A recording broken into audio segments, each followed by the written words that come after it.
Allahumma salli ala sayyidina Muhammadin tibil qulubi wa dawaiha wa afiyatil abdani wa sifaiha wa nuril absari wa niyaiha wa ala alihi wa sahbihi wa. Lalu ketika mandi bagaimana? Apa yang harus dikerjakan ketika mandi? Artinya kewajiban ketika mandi. Maka musannif meneruskan dalam pasal mandi dengan waparduhu, pardunya mandi. Pardunya mandi. Apa ada berapa pardunya mandi? Syai'ani, ada dua perkara. Yang pertama niyatu raf'il janabah, niat menghilangkan hadas janabah. Yang kedua ta'mimu dhahiri badanin, yaitu meratakan air atau menyeluruhkan air kepada seluruh badan yang nampak. Jadi cuman ada dua doang kewajiban dalam mandi ya. Satu niat, kedua yang meratakan air ke seluruh anggota tubuh. Itu doang dua. Jadi beres ngaji cuma dua doang ya. Sedikit jadinya. Tetapi kita akan bahas ya perincian-perincian atau permasalahan dari dua perkara tadi, niat dan meratakan air. Niatu raf'il janabah, yang pertama niat mengangkat atau menghilangkan hadas janabah lil junubi, bagi orang yang junub.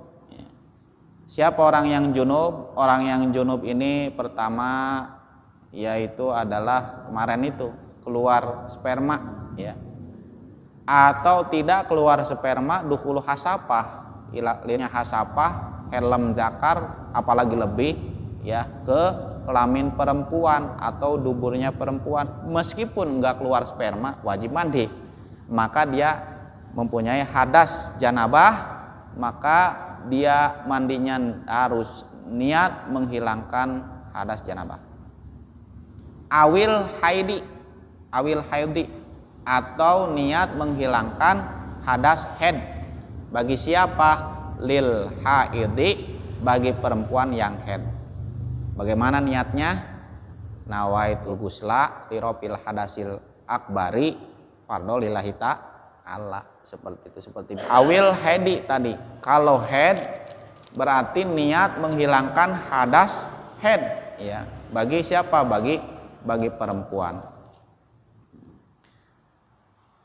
Au niati adai fardil ghusli, atau niatnya adalah untuk mendatangkan fardunya mandi. Bahasanya bagaimana? Bahasanya nawaitu ada fardil ghusli fardhu lillahi ta'ala, seperti itu. Au rafi hadasin, atau niat rofa hadasin, menghilangkan hadas. Nawaitul ghusla li rafil hadasi, begitu. Awit toharota anhu, atau niat toharoh, nawaitu toharota ya an hadasin, nawaitu toharota an hadasin fardhu lillahi ta'ala, saya niat bersuci daripada hadas fardhu lillahi ta'ala. Wayajibu antakuna an niyatu makrunatan bi awalihi, wajib adanya itu niat makrunatan dibarengi atau disertai bi awalihi, di awalnya basuhan atau di awalnya mandi. Jadi kapan adanya niat dalam mandi besar? Yaitu di awal basuhan, bi awali magsulin minal badan, di permulaan basuhan badan ya, walau min aspalihi, meskipun dimulainya aspalihi dari bawah ya. Yang wajib dibasuh itu seluruh anggota badan wajib dibasuh. Lalu mulainya di mana? terserah. Ya mau dari atas dulu silahkan, min asfalihi dari bawah dulu silahkan, atau dari tengah seperti tangan silahkan. Yang penting awal basuhan itu kita niat di situ. Ya, misalkan di kepala, nawaitul ghusla li rafil hadatsil akbari fadlillahi ta'ala, seperti itu. Bareng niat sama basuhan itu bareng. Itu di awal basuhan. Atau mau dari bawah kaki, nawaitul ghusla li rafil hadatsil akbari fadlillahi ta'ala. Atau dari tengah seperti tangan, nawaitul ghusla li rafil hadatsil akbari fadlillahi ta'ala gitu. Kalau dikali itu kaki dulu kupak-kupak begitu. Niat di situ, Pak. Ya. Tapi biasanya dari kepala dulu kita, ya. Niat itu ketika awal basuhan. Sehingga palau nawaba da gosli juz'in wajaba i'adatu goslihi. Maka jika seorang yang mandi itu dia niatnya ba'da gosli juz'in setelah basuhan bagian satu bagian, wajaba i'adatu goslihi, maka wajib dia ngulangi bagian itu. Contoh ya. Jadi ketika seorang niatnya setelah membasuh satu bagian itu niatnya, maka yang satu bagian yang sudah dibasuh itu ya harus diulang. Contoh kepala, ya kita basuh kepala dulu nih, ya, pakai gayung lah begitu ya, gayung atau shower begitu ya, basuhan itu. Belum niat nih, kepala belum niat. Pas niat dia di tangan, ya kan? Nawaitul ghusla li rafil hadatsil akbari. Maka yang dihitung awal tuh ini, maka ini dianggap belum dibasuh karena di luar niat. Itu kalau setelah niat lah itu yang dihitung. Itu setelah niat, jadi diulang lagi tuh, diulang. Maka supaya tidak ada pengulangan di awal itulah kita niat, gitu. Wasanihima yang kedua, ta'mimu dzahiri badanin, meratakan air ke seluruh badan yang nampak, gitu Pak. Ya seluruh badan yang nampak mana aja nanti ada ya, hatal adfaro ya, hatal adfari wa ma tahtaha, bahkan kuku-kuku dan di bawah kuku. Ini yang kuku panjang ya kan, ini termasuk zohir, perkara zohir itu di bawah kuku ya, perkara yang kelihatan. Maka yang kukunya panjang itu air harus dimasuk-masukin, digosok-gosok begitu, disela-sela supaya air masuk ke situ. Karena itu adalah termasuk badan atau anggota badan yang zohir dan yang wajib dibasuh ketika mandi. Wasya'ru ya, wasya'ri zohiron wa batinan, rambut ya, baik luarnya maupun dalamnya. Maksudnya luar rambut tuh ini, dalam rambut itu di dalamnya kulit itu ya, kulit-kulit gitu, makanya digosok begitu, di sela-sela begitu. Jangan begitu guyur doang. Ini dalamnya masih kealingan rambut tuh. Ya, maka harus disela-sela.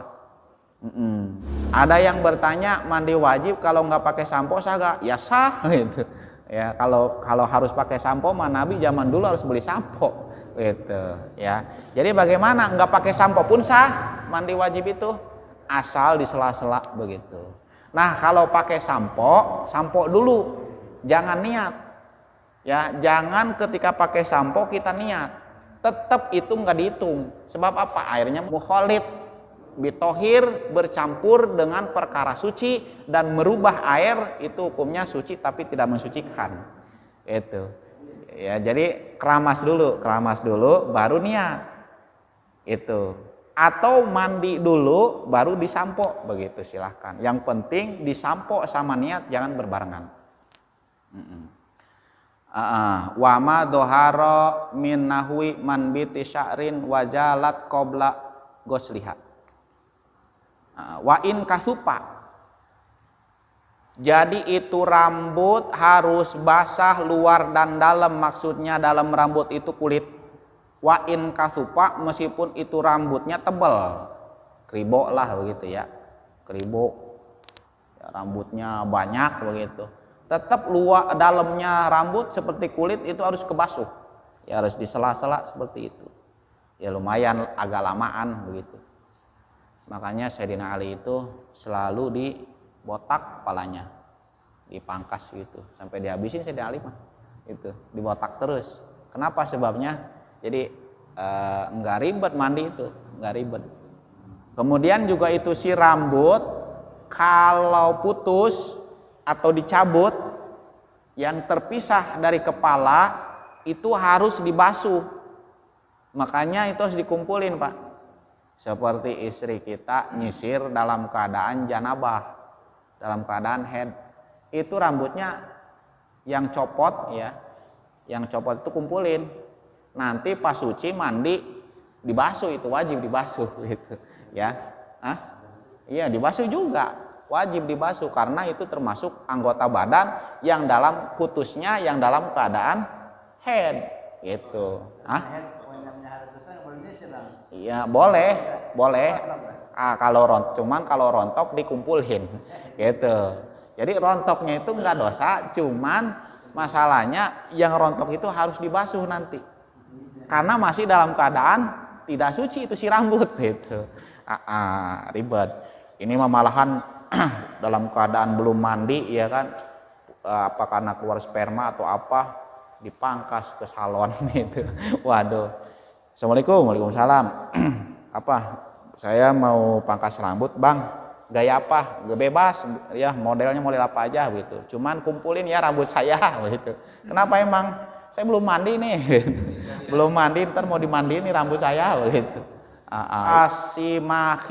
Wasimahin dan lempit-lempitan kulit atau kuping di sini nih. Ya gosok-gosok Pak tuh. Ini termasuk johir. Jadi perkara yang johir itulah yang wajib dibasuh. Ini termasuk johir. Basuh. Ya lekuk-lekukan, lempitan lekukan ini basuh. Bantu pakai tangan gitu.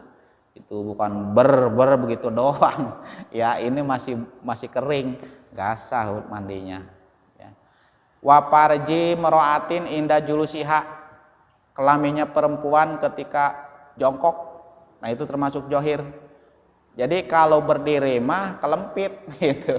Kelempit hitungannya johir kapan? Ketika jongkok. Gitu ya. Ketika jongkok, nah mana itu yang kelihatan gitu ya. Itulah disebut johir. Nah, kalau itu yang disebut johir, itu wajib dibasuh. Siapa yang melihat? Ya sendiri be. Jangan nyuruh orang. Itu. Hidung. Dalamnya hidung itu sunnah. Itu. Ini dalamnya hidung, lubangnya hidung ini termasuk bukan johir. Ya, mulut termasuk bukan johir dalamnya mulut gitu. Ya, tapi sunnah dibasuh. Nanti ada bahasanya. Sunnah basuh. Tuh. Enggak termasuk johir jadi enggak wajib. Ya. Wasyukukin dan yang belah-belah. Ya, tangan ada sobek-sobeknya tuh ya. Bekas cenang begitu kan. Ada belahnya itu. Itu yang belah-belah itu harus wajib dibasuh. Cat harus dibersihin dulu. Karena cat itu adalah penghalang air ke kulit. Maka harus dibersihin dulu tuh. Cat ya kan. Itu sama. Iya, jadi harus digosok-gosok tuh. Ya, yang kapalan. Nah, yang pecah-pecah itu harus digosok-gosok tuh.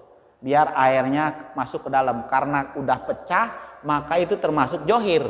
Begitu. Tapi bagaimana kalau cenang belum meletus ya kan? Cenang itu apa namanya? Melenting itu belum meletus tuh. Ya itu mah ya masih termasuk dalam ya. Belum kelihatan. Maka nggak mesti itu ditusuk gitu. Dimasukin air ke situ nggak mesti. Di kamar mandi. Yang pecah aja itu. Ya. Jadi wasukukin yang pecah-pecah. Itu ya ini biasalah. Emang ribet kalau orang kampung mah ya. Mandinya ribet kalau orang kampung mah, banyak yang pecah-pecah gitu. Kalau orang kota mah sebentar mandinya, emang gak ada yang pecah-pecah gitu. Wabatini judriyin. Tetapi ketika mengamalkan semua perintah yang harus dibasuh dilaksanakan, itu sama juga melaksanakan kewajiban. Ketika melaksanakan kewajiban, maka dapat pahala. Jadi ada keuntungannya. wabatini judriyin